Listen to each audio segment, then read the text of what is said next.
ہمارے ایرانی بھائیوں نے کر کے دکھا دیا۔ واحد اسلامی ملک ہے جو ایٹمی طاقت ہے لیکن بکری بنا ہوا ہے، دشمن کے خوف سے نکل نہیں رہے، نہ ہمارے بڑے نہ ہمارے چھوٹے۔ اور وہ درویش فقیر لوگ انہوں نے کہا آ جاؤ، ہم تو مرنے کے لیے تیار ہیں۔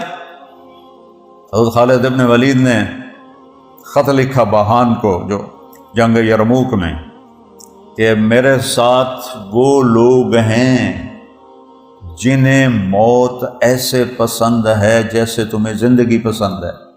تو بھائیو، اللہ کا شکر ادا کرو اور سجدوں میں سر جھکاؤ کہ ہم اللہ کے آگے جھکے ہیں، کہ اللہ تعالیٰ نے اپنے فضل و کرم سے، اپنی قدرت سے اللہ کی قسم کر کے دکھایا ہے۔ یہ میزائلوں سے نہیں ہوا، اس شہنشاہ کی قدرت سے ہوا ہے، اس کی مدد سے ہوا ہے، اس کی نصرت سے ہوا ہے۔ انہوں نے پوری امت کا قرضہ چکا دیا، ہمارے ایرانی بھائیوں نے پوری امت کا قرضہ چکا دیا۔